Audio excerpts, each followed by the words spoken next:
Hello guys, let's eat for the merienda. So dumaan ako sa Seafood City.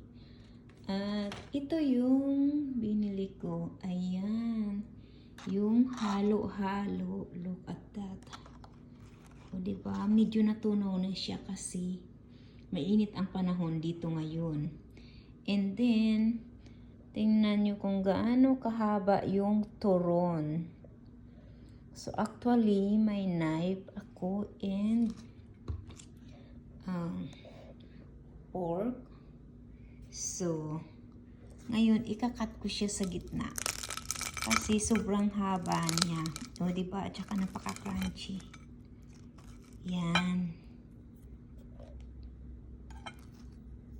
Hindi ko siya maputol guys kasi hawak ko yung camera ko. So, ito na yung turon. So, let's try.